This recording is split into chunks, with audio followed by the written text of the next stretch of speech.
Hello po mga kalingap. Hi mga kalangga. Please support Trending Pia. Thank you. Oh.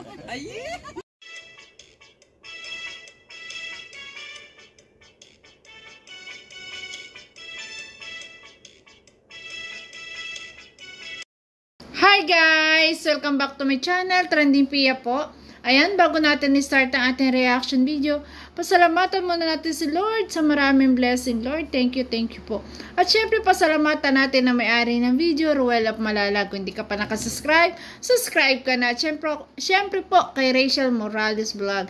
At huwag kalimutan, supportahan syempre ang Manang Kalinga, Kuya Bal Santos Matubang, Kalinga from Ate Edna, Mighty Amy, ayan. At sa lahat po ng small charity vloggers, guys, please support natin. At mga co-reactors ko, lalo na po yung Road, ayan. Please guys, support natin. So ngayon guys, update part 3 po sa bahay na gagawin kay Nanay Lilia. Ngayon po, ibinalikan po na maglangga si Nanay Lilia. Ayun nga't na nakita nila ay galing sa talagang nanonood ng TV. At nakakatuwa dito guys, si Nanay Lilia marunong magplano ng kanyang oras. Diba? May oras talaga yung kanyang mga gawain. So, ito ngayon at kakwentuhan po ng ating Rachel Morales. Sinirlayan ko. At kaya nandun. Yun na sa labas ay kinuha ko. Sipag mo naman ay? Paano wala ka naman kasamahan dito? Ikaw na nagagawa. Tama nga naman. Tama si Nanay.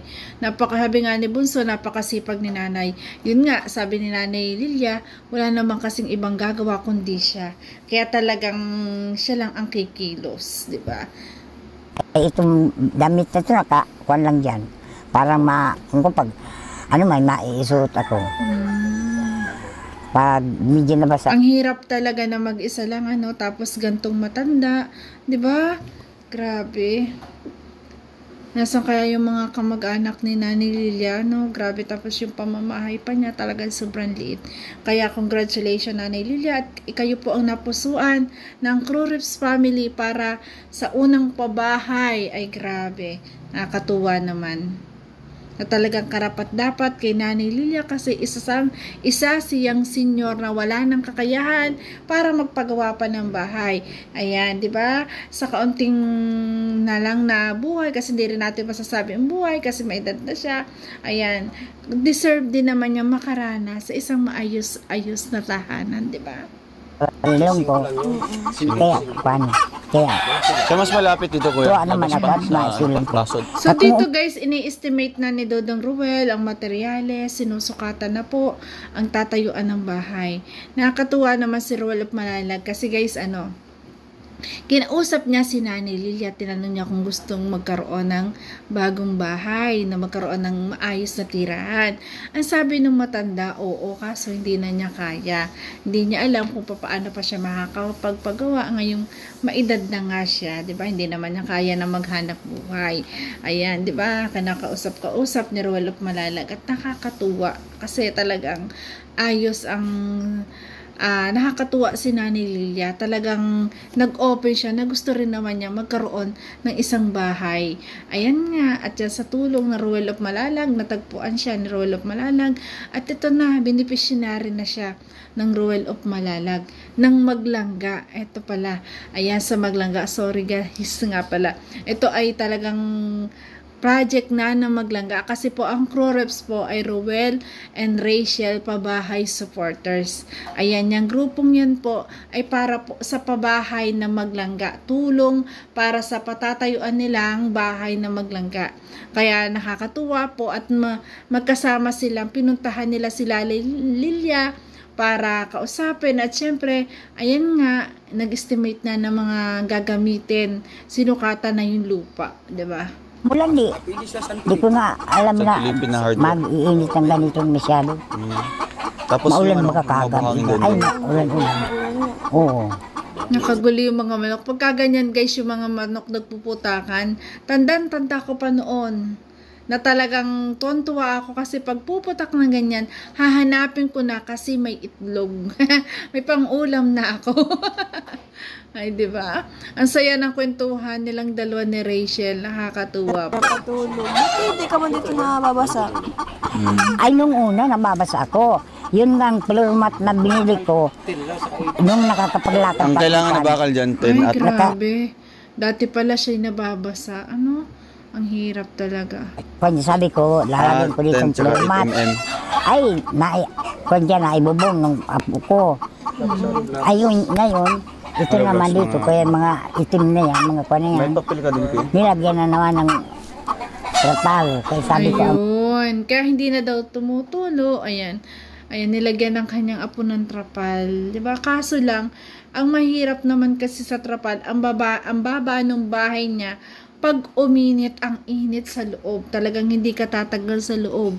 Kasi nga, sobrang init, mainit na sa labas, mainit pa yung hilab nung nung trapal. 'Di ba? Ayan, congratulations Nanay Lilia. Ay grabe, magkakabahay ka na po. Ito na oh. At talagang ini-estimate na, pinag-iisipan na kung paano ang gagawin pagpapagawa ng iyong bahay. hirap. Pag wala, o yan, hala. Nadulas ka naman. Ayun, nag-alala si Nanay Lilia kay Roel kasi muntik nang madulas. Ayan. Dumadaing din si Nanay Lilia ng hirap kay Bunso. Paano, pinagkuhanan dyan ay Save ko yan. Huwag naman, hindi naman. Pero alam nyo, nakakawili po at nakakamiss din na may ganito kang yung ganitong matanda, 'di ba? Lola, tita, na ganyang matanda. Nakakamiss po kasi po yung ganyang matatanda. Yan po yung mga magagaling mag-asikaso, talagang yung mapagmahal lalo sa mga apo. Pagpupunta ka kasi guys, naranasan ko dati na ako'y may lola at lolo. Pagpupunta ako doon sa kanila, asikaso lalo sa pagkain. Tapos binibigyan pa ako ng perang dagdag baon ko. Nakakamiss, 'di ba? Grabe.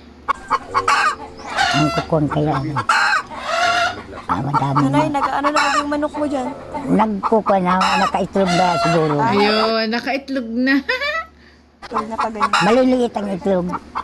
Ayan, maliliit ang itlog ng mga ganyang manok 'di ba? Yan yung native pero ang sarap ng itlog niyan. Lalo pag ilalaga mo lang, 'di ba? Iuula mo, sapat na 'yon. 'Di ba? Ayan, grabe, talagang congratulations Nanay, magkakaroon ka na ng bahay. Ayan, at yun nga sa isang video, i-reaction video natin na talagang pinagbayanihan na nila, 'di ba? Para magawa ang bahay agad ni Nanay Lilia na sa lalong madaling panahon ay magawa. Nakakatuwa, 'di ba? Nakakatuwa kasi si Nanay Lilia, ang sarap kakwentuhan. Sana pagpunta ko ng daet, makatagpuan ko din si Nanay Lilia at sana makausap ko rin. 'Di ba? Kasi para kasi ang sarap niyang kausap, ang sarap niyang kakwentuhan, 'di ba? Nakakaawa lang talaga at ganito yung kanyang pamamahay na talagang sobrang sikip. Grabe, hindi mo alam kung paano pa siya napapagkasan niya dyan ang kanyang mga gamit, nakakapagluto. Tsaka napakadelikado po magluto pagka ganyan ang bahay kasi posible po talagang masunog, 'di ba? Lalo kung halimbawa ang ginagamit ng panluto ay kahoy, minsan tumatalsik yung baga, 'di ba? Nakakatakot lalo't ganyan, 'di ba? Kaya Nanay Lilia, ayan ngayon, magkakaroon ka na po ng bahay. Congratulations at maraming salamat kay Ruel at kay Rachel na talagang andyan na handa na kayong pabahayan. At syempre, thank you so much po sa Crew Rips family. Founder Trending Pia, ayan, at Admin Lisa Nabal, at members po, sa lahat ng members po ng Crew Rips, ayan, shout out po, at maraming salamat po. Ayan, more bless sa ating lahat. Naway patuloy pa tayo para tayo marami pang matulungan, mapabahayan. 'Di ba?